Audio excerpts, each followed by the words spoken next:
Hello guys, जैसा कि आपने वीडियो का थंबनेल देखा होगा, आज का अपना टॉपिक रहने वाला है नस्ट समीकरण। नस्ट इक्वेशंस क्या होती है, क्या इसका डेरिवेशंस होता है, कैसे इस इक्वेशन को अपन ड्राइव करते हैं, क्यों पढ़ते हैं अपन और कहाँ ये एप्लीकेबल होती है, ऐसे सभी क्वेश्चंस को अपन इस लेक्चर्स में कवर करने वाले हैं।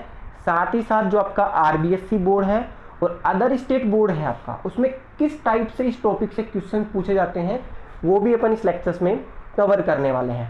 और जैसा कि आपको पता है कि ये लेक्चर्स जो नस्ट इक्वेशंस टॉपिक होता है आपका, नीट, आईआईटी, जी एडवांस तक की तैयारी करने वाले विद्यार्थियों के लिए उपयोगी होता है। तो अब अपन स्टार्ट करते हैं नस्ट इक्वेशंस, और इस लेक्चर्स को कवर करने के बाद में नस्ट समीकरण से संबंधित आपका कोई भी डाउट नहीं रहेगा। तो फर्स्टली अपन बात करते हैं कि इसको अपन पढ़ते क्यों है।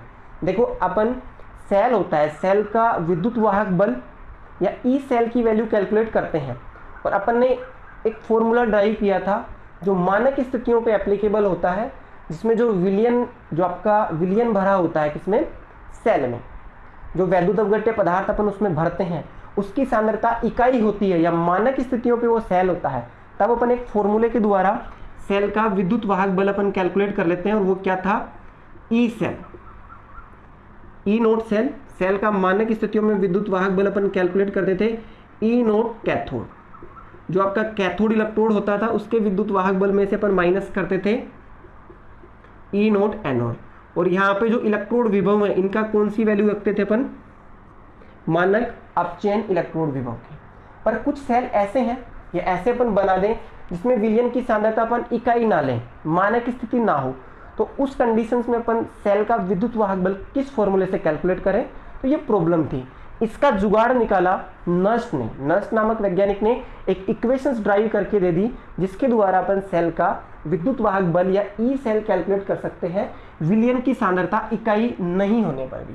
विलियन की सांद्रता इकाई हो या ना हो, मानक स्थितियों पे हो या ना हो, अपन उस सेल का विद्युत वाहक बल कैलकुलेट कर सकते हैं। तो पता चल गया आपको कि नस्ट समीकरण क्यों पढ़ते हैं, इसका काम क्या है। तो सिंपल सा ध्यान रखो, नस्ट समीकरण होती है, आप इसको नस्ट इक्वेशन उच्चारण कर सकते हो, एन साइलेंट रख सकते हो।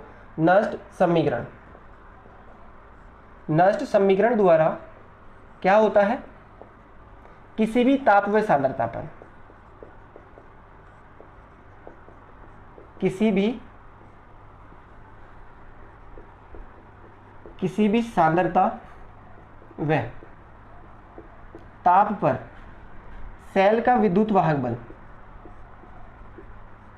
सेल का विद्युत वाहक बल और जो इलेक्ट्रोड है ना उसका इलेक्ट्रोड विभव भी आप कैलकुलेट कर सकते हो। और इलेक्ट्रोड का इलेक्ट्रोड विभव, मैं सिंपल लिख देता हूं, इलेक्ट्रोड विभव ज्ञात किया जा सकता है, ज्ञात किया जाता है, बस ऐसा आप ध्यान रखो, क्योंकि ये कंडीशन थी, इस पे अपन इकाई सांद्रता होती थी तब इसको एप्लीकेबल कर रहे थे। तो अब पहला कारण आपको पता चल गया। अब कोई फिलिंग इन द ब्लैंक्स वाला क्वेश्चन आ जाए आपका, तो उसको भी इसी बात को अलग तरीके से लिख सकते हैं।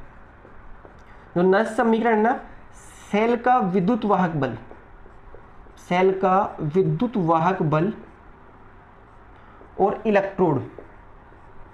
इलेक्ट्रोड विभव, जो भी आपका इलेक्ट्रोड आप ले रहे हो, इलेक्ट्रोड विभव पर सांद्रता के प्रभाव की व्याख्या करती है, सांद्रता के प्रभाव की व्याख्या करती है। ये 2 पॉइंट है, थ्योरेटिकल बातें, पर मैंने लिख दी है कि आपको क्लियर रहे कि नस्ट इक्वेशंस कहाँ काम आती है। तो ये कहीं फिलिंग इन द ब्लैंक्स आ जाए आपका, रिक्त स्थान वाला, सेल के विद्युत वाहक बल और इलेक्ट्रोड विभव सांद्रता के प्रभाव की व्याख्या डैश करती है, तो नस्ट समीकरण के द्वारा आप बता सकते हो। अब अपना क्वेश्चन सेकंड है कि नस्ट इक्वेशंस होती क्या है। तो नस्ट इक्वेशंस के 2-3 पैटर्न है, उसको अपन मॉडिफाई कर सकते हैं, बेसिक स्केलेटन में यहाँ पे लिख रहा हूँ। देखो, नस्ट इक्वेशंस आपकी होती है ई सेल। अब ई सेल का मतलब है सेल का विद्युत वाहक बल या सेल विभव बराबर होगा ई नोट माइनस सेल, मानक स्थिति में सेल का विद्युत वाहक बल माइनस RT/NF और LN/QC। ये बेसिक फॉर्मेट है, आपको ध्यान रखना है। बस इसी को आप अपने अनुसार मॉडिफाई कर सकते हो मैं आपको सारे जो इसके फॉर्मेट है वो पता होना चाहिए, पूछ लिया जाए कि कौन सी नस्ट इक्वेशन है, तो आप कंफ्यूज ना हो, एक कोई रट के मत बैठो। देखो कैसे क्या मॉडिफिकेशंस, ये डेरिवेशंस में अपन देख लेंगे, पर फिर भी मैं थोड़ा बहुत आपको बता देता हूँ। देखो आपको अगर बेसिक नॉलेज है, इसको बोलते हैं एलएन, नेचुरल लॉग होता है, या फिर लॉग बेस ई लिखा हो तो ये भी नेचुरल लॉग के इक्वल्स होता है। और एक लॉग में अपन पढ़ते हैं लॉग बेस 10, क्या होता है लॉग बेस 10, ये लॉग बेस 10 है।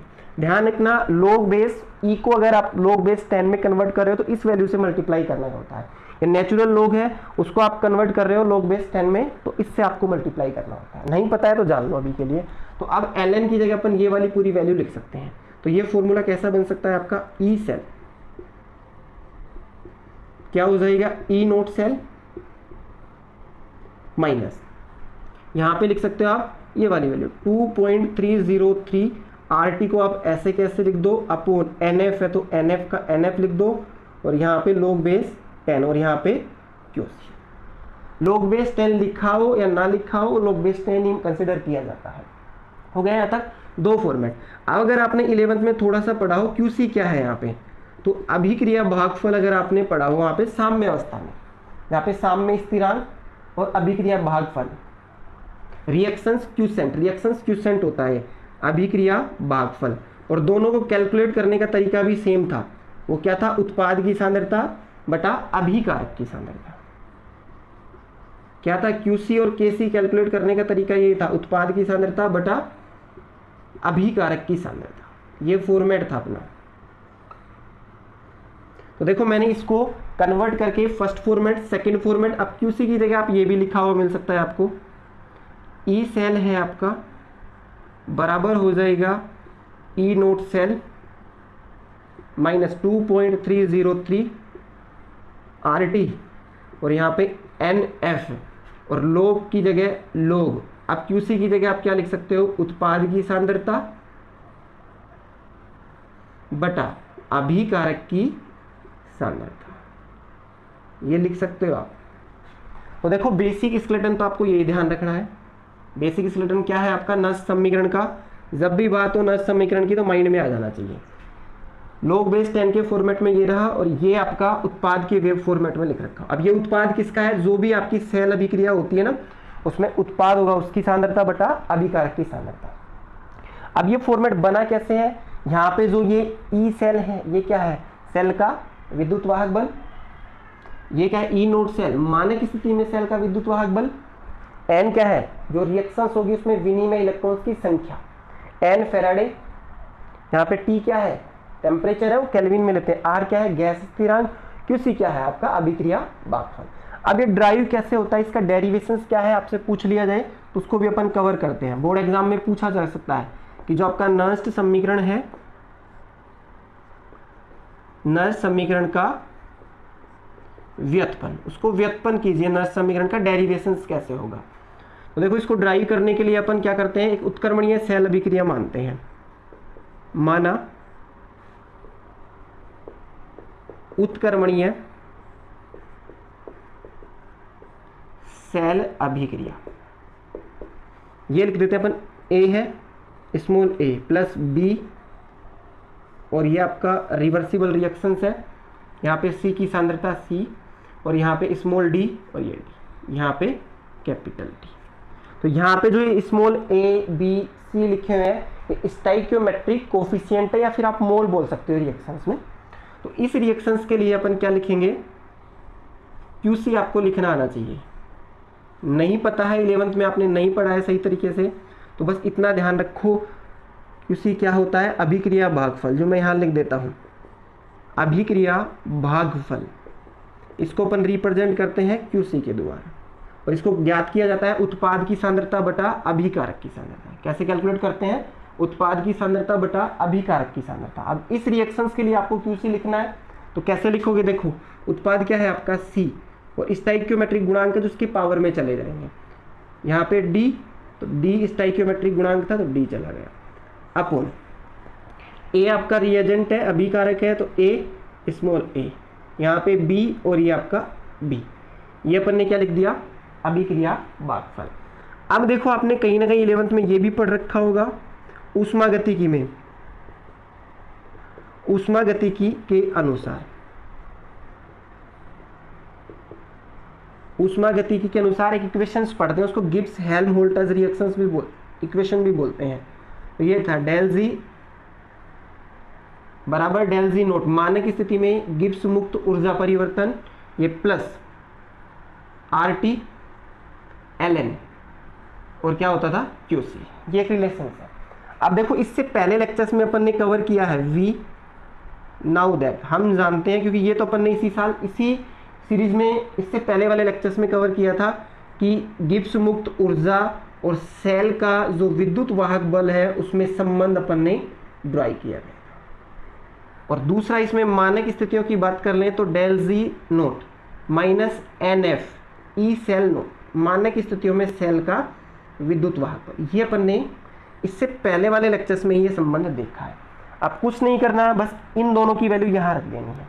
देखो वैसा फॉर्मेट बनता हुआ दिखता हुआ नजर आएगा आपको, डेल जी है तो इसकी जगह ये लिख दो, क्या हो जाएगा माइनस एन एफ, और ये आपका हो गया ई सेल बराबर हो जाएगा मानक स्थितियों में, तो मानक स्थितियों वाला लिख दो आप ई नोट सेल, प्लस हो जाएगा आपका R T L N Q C, ये हो चुका है। अब देखो थोड़ा बहुत मैं चेंज कर रहा हूँ क्योंकि यहाँ पे माइनस का साइन अपन काम में रह रहा है, तो उसी तरीके से इसको थोड़ा चेंज करते हैं क्योंकि इसको कैंसिल आउट करना है अपन को। अब कैंसिल करने के लिए मैं क्या करता हूँ कि इस माइनस से माइनस को कट कर दूँ, इसलिए मैं इसमें से माइनस कॉमन ले लेता हूँ। कॉमन लिया तो यहाँ पे बच गया N F E naught cell, दिख रहा होगा आपको। अब देखो यहाँ पे माइनस है और ये R T L N Q C, ऐसा मैं लिख सकता हूँ इसको, क्योंकि देखो इससे आप मल्टीप्लाई करोगे माइनस माइनस माइनस क्या हो जाएगा प्लस, वापस ये ऊपर वाला फॉर्मेट आपका बन सकता है। और इधर आपका क्या है ये एन एफ ई सेल, ठीक है। ये इक्वेशंस आप लिख सकते हो, इसको इक्वेशंस फर्स्ट मान सकते हो, इसको इक्वेशंस सेकंड, ये केवल सजावट है। अब इसमें क्या होगा देखो, माइनस से माइनस को आप कैंसिल आउट कर दो, हो गया। अब इससे आगे अपन को क्या करना है कि जो फालतू की चीजें हैं वो दोनों साइड से हट जाएं, तो एन एफ का भाग दे देंगे, तो एन एफ का भाग देंगे, यहाँ मैं इसको बताने की कोशिश करता हूँ, ठीक है। उसके बाद में अपन इधर देख रहे हैं ना, इधर तो जो आपकी समीकरण बनी है, समीकरण के दोनों साइड, समीकरण में एन एफ का भाग देने पर या भाग देते हैं, कोई फर्क नहीं पड़ेगा, आप भाग दे सकते हो दोनों साइड सेम संख्या का भाग देने पर। तो ये था आपका एन एफ ई सेल, यही बचा था, माइनस कैंसिल आउट हो चुका था, यहां से भी कैंसिल आउट था एन एफ, और ई नोट सेल था यहाँ पे, और इधर था आपका ये माइनस में ही R T L N Q C. इस इक्वेशंस में भाग दे रहे हैं किसका, एन एफ का। तो देखो भाग भी अपन देख के देख लेते हैं। देखो यहाँ से एन एफ कैंसिल आउट, यहाँ से ये कैंसिल आउट, तो रिमेनिंग क्या बचा है आपका, वो मैं यहाँ लिखता हूँ। क्या बचेगा देखो, ई सेल बचा बराबर E naught cell minus R T n F l N Q C, same format ही दिख रहा है आपको, इतना अपन आ चुके हैं। बस अब क्या करना है आपको, एल एन को कन्वर्ट कर दिया इसमें, ये फॉर्मेट यहाँ तक आ चुका है। अब इसको आप थोड़ा सा अपडेट करके लिख सकते थे।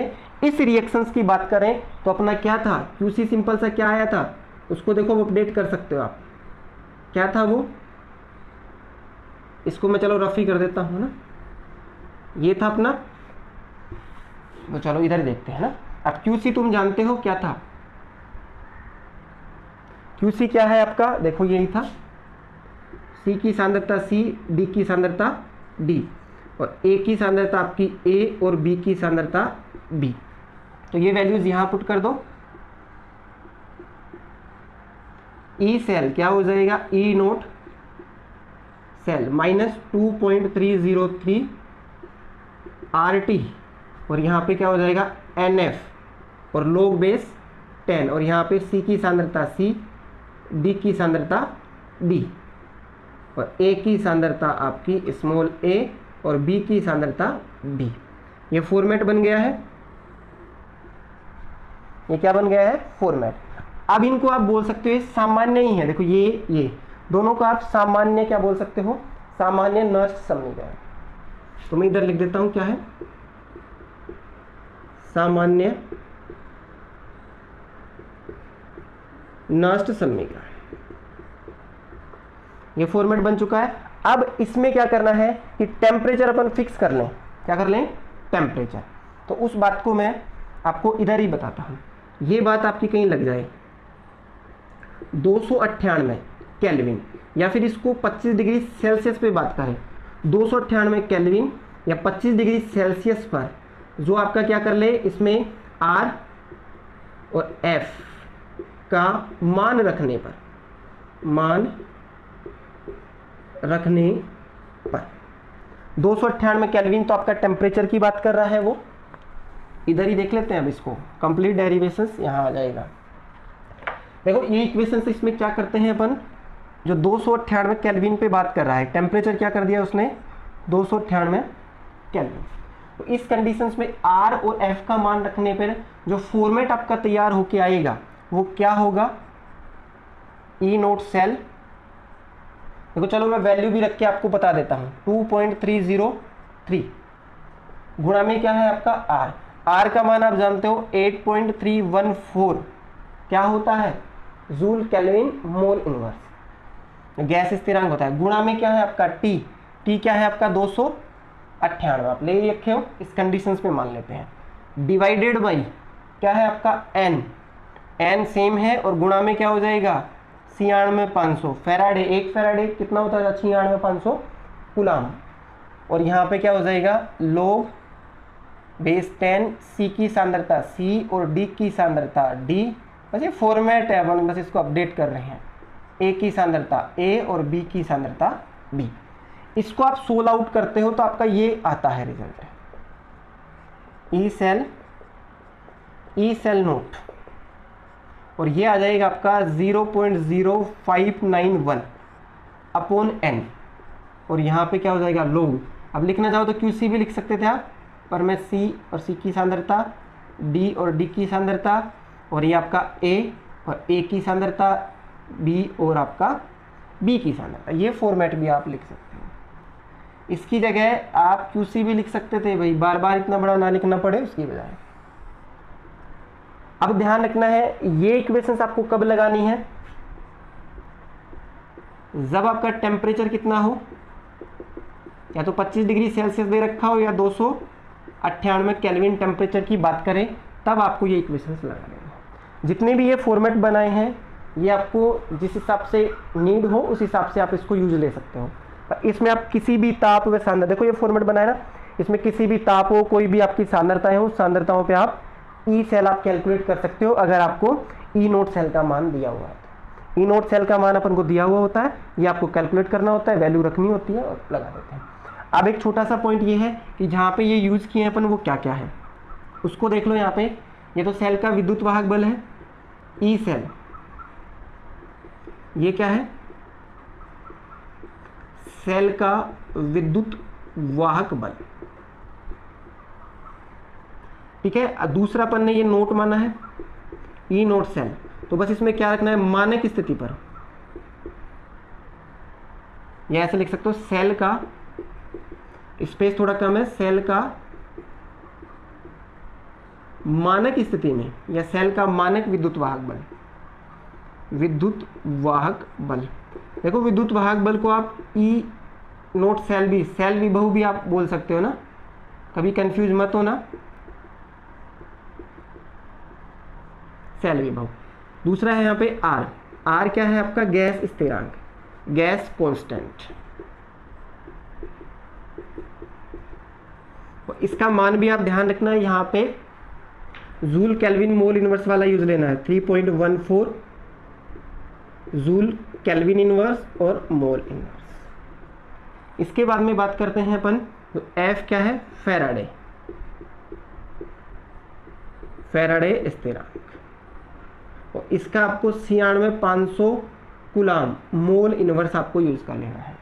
बचा क्या है आपका यहाँ पे, QC क्या है, अभिक्रिया भागफल। N क्या है, N क्या है, जो अभिक्रिया है उसमें विनिमय इलेक्ट्रॉन्स की संख्या, जो भी सेल अभिक्रिया होगी उसमें विनिमय इलेक्ट्रॉन्स की संख्या है।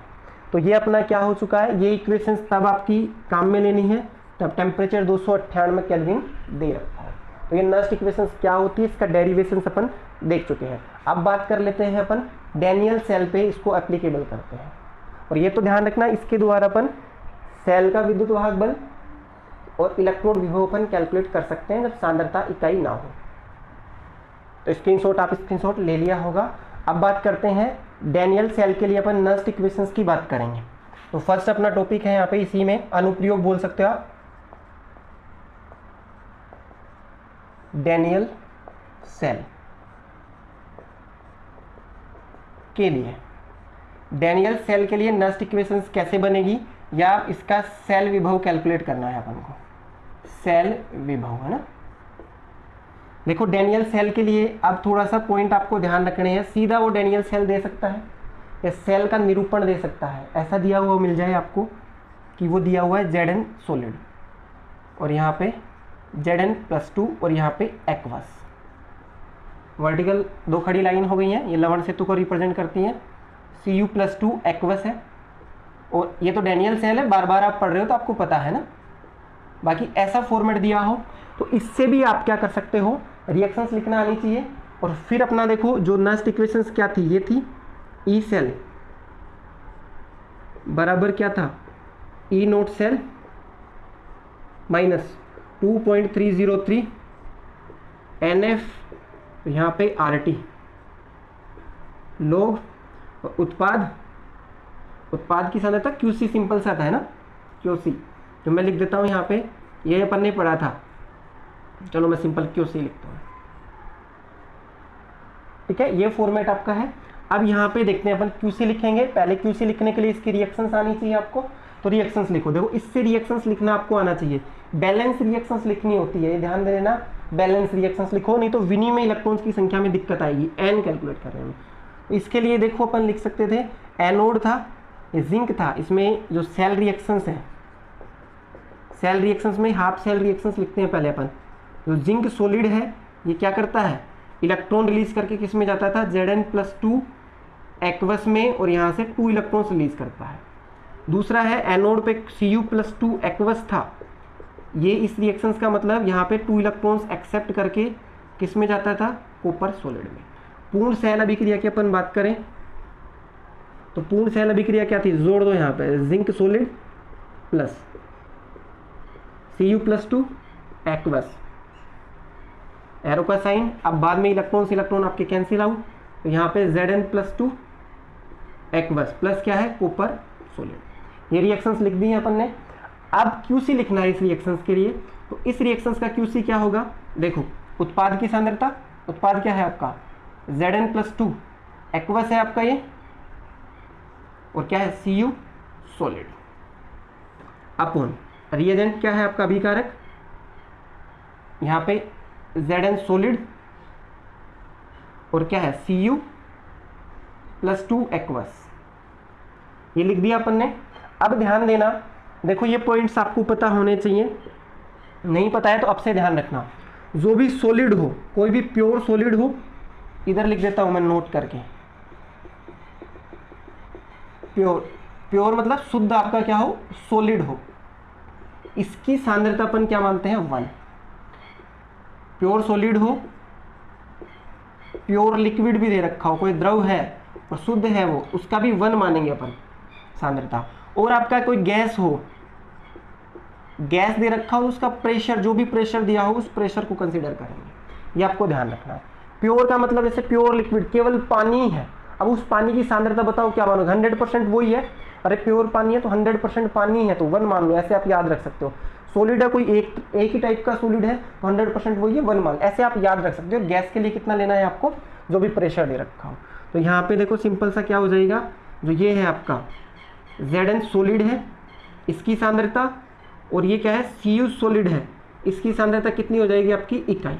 इसको आप लिखो या ना लिखो, तो फॉर्मेट आपका क्या बन जाएगा, ई सेल बराबर हो जाएगा E naught cell minus 2.303 RT, और यहाँ पे F और N कितना है वो भी आप ध्यान दे सकते थे। चलो पहले मैं ऐसे ही लिख देता हूँ इसको, ये log। और यहाँ से देखो इसका Zn+2 एक्वस की सांद्रता और यहाँ पे क्या होगा आपका Cu प्लस एक्वस की सांद्रता। इनकी तो 1 1 हो गई, तो ये फॉर्मेट बन गया। अब इसमें देखो विनिमय इलेक्ट्रॉन्स की संख्या n कितना है वो भी आप यहाँ लिख सकते थे, n इलेक्ट्रॉन्स, जो n बराबर कितना है आपका 2। विनिमय इलेक्ट्रॉन्स की संख्या कितनी होती है 2, तो यहाँ पे आप क्या लिख सकते थे 2 भी लिख सकते थे। तो ये बन चुकी है आपकी। अब इसी इक्वेशंस की बात कर ले कि वो 298 केल्विन टेम्परेचर पे बात कर ले, 298 केल्विन ताप पर। इस ताप पे बात करें तो आपको पता है अपन ने इन सब की वैल्यूज रख के और फॉर्मूला ड्राइव कर लिया था। ई सेल क्या हो जाएगा, E naught cell minus 0.0591 divided by 2 और यहाँ पे log, और लिख सकते हो Zn+2 की सांद्रता और Cu+2 की सांद्रता। तो ये भी फॉर्मेट बन चुका है।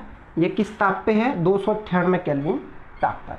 अब देखो इससे आपको कुछ इंडिकेशंस दिख रहा होगा। इसमें जो आपका डेनियल सेल है, इस सेल में अपन ये लिख सकते हैं अतः, देखो मैं Zn+2 आयन की सांद्रता बढ़ा दूं तो डेनियल सेल के 2 कंपार्टमेंट थे, एक आपका एनोड और एक कैथोड। एनोड में था आपका ZnSO4 का सॉल्यूशन, तो उसकी सांद्रता अपन बढ़ाएं तो कहीं ना कहीं ये वाली वैल्यू बढ़ेगी, अरे ये पूरी वैल्यू बढ़ेगी, ये वैल्यू बढ़ेगी, तो इसकी वैल्यू कम होगी। ये वाला मान जितना ज़्यादा होगा, अरे ये बढ़ा, ये वाली पूरी वैल्यू बढ़ी, ये ज़्यादा होगी तो इसमें से माइनस होगा, और इसमें से माइनस होगा तो ये वैल्यू आपकी क्या होगी, कम होगी। अतः आप लिख सकते हो, अतः ये कोई स्टेटमेंट वाइज क्वेश्चन आ जाए, अतः डेनियल सेल में Zn+2 आयन की सांद्रता बढ़ने पर, सांद्रता बढ़ाने पर सेल का विद्युत वाहक बल घटता है, लिख सकते हैं ये। अब इसका रिवर्स आप जान सकते हो कि Cu+2 आयन की सांद्रता बढ़ाओगे तो मान आपका बढ़ेगा। तो ये स्टेटमेंट अपन लिखा जा सकता है। तो ऐसे ही कोई और सेल दे आपको, उसमें ई आपको इलेक्ट्रॉन्स की संख्या भी कैलकुलेट करनी है, उस पर ये एप्लीकेबल आपको कर देना है। ऐसे ही अपन बात करेंगे आगे चल के, जो सेकेंड कंडीशन से आपका कोई भी इलेक्ट्रोड ले ले अपन, कोई भी इलेक्ट्रोड होगा उसका इलेक्ट्रोड विभव, या बोल सकते हो आप अर्ध सेल। अर्ध सेल क्या था, जो अर्ध सेल है ना, हाफ सेल के लिए उसमें जो इलेक्ट्रोड था उसका इलेक्ट्रोड विभव अपन को कैलकुलेट करना है। तो सिंपल सा अपन मान लेते हैं, जो वो इलेक्ट्रोड ले रहे हैं अपन उसकी इलेक्ट्रोड अभिक्रिया, इलेक्ट्रोड पे जो अभिक्रिया होती है वो अभिक्रिया, सपोज करो अपन यहाँ पे ये मान लेते हैं M था, कोई M सॉलिड है, इसको चलो मैं ऐसे ले लेता हूँ, ये कोई आयन था, उस पर N चार्ज है और ये एक्वस है आपका। ये N इलेक्ट्रॉन्स क्या कर रहा है, ग्रहण कर रहा है, और किस में कन्वर्ट हो रहा है, M सॉलिड। ये रिएक्शंस मैंने लिख दी है। इस रिएक्शंस को आप देखो तो इस साइड में क्या हो रहा है आपका, रिडक्शंस, और ये इधर आ जाए तो क्या है आपका, ऑक्सीडेशंस। मैं रिडक्शंस को ही कंसिडर करके अभी चल रहा है, इसमें कोई अपचयन वाली अभिक्रिया हो रही है उसकी बात कर रहे हैं। तो इसके लिए आप क्या लिखोगे, QC लिखना आपको आता होगा। अरे इसके लिए QC क्या होगा, उत्पाद की सांद्रता बटा अभिकारक की सांद्रता। तो उत्पाद में क्या है, M सॉलिड है, और यहाँ पे क्या है आपका N प्लस एक्वस, और विनिमय इलेक्ट्रॉन्स आपका इसमें N इलेक्ट्रॉन्स पार्टिसिपेट कर रहे हैं, तो वो नस्ट इक्वेशंस लिख सकते हो आप इसके लिए। अब ई सेल नहीं लिख सकते क्योंकि कंप्लीट सेल नहीं है, ये अर्ध सेल है, तो केवल इलेक्ट्रोड के लिए लिखेंगे। अब इलेक्ट्रोड के लिए मैंने आपको लिखना बताया था अपचयन इलेक्ट्रोड विभव और ऑक्सीकरण इलेक्ट्रोड विभव। IUPAC ने अपचयन इलेक्ट्रोड विभव को मानक माना है, और रिएक्शंस भी मैंने अपचयन वाली लिखी है। इसमें क्या हो रहा है देखो, N प्लस किस में जा रहा है, M सॉलिड में, तो कहीं ना कहीं देखो ये अपचयन है ना, अरे यहाँ से इधर जा रहा है, इलेक्ट्रॉन ग्रहण कर रहा है, तो अपचयन हो गया। मानक स्थिति में भी लिख सकते हो N प्लस से M में जा रहा है, हो गया यहाँ तक माइनस 2.030 RT और NF log। QC आप लिख दो यहाँ पे। अब देखो ये सॉलिड है तो सॉलिड का क्या होता है 1 होता है, तो डायरेक्टली लिख दूं मैं यहाँ पे 1 अपॉन mn प्लस एक्वस। तो ये आपका क्या हो गया, किसी भी इलेक्ट्रोड के लिए आप क्या निकाल सकते हो, आपका उसका अपचयन इलेक्ट्रोड विभव कैलकुलेट कर सकते हो। अब इसको अपन डैनियल सेल पे अप्लाई करें तो डैनियल सेल पे भी आप अप्लाई कर सकते हो। तो डैनियल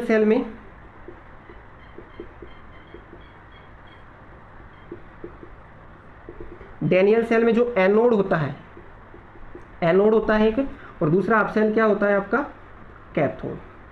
तो कैथोड पे तो क्या होता था Cu+2 था आपका, ये एक्वस ये 2 इलेक्ट्रॉन्स को एक्सेप्ट करता था और क्या बना लेता था Cu सॉलिड, ठीक है।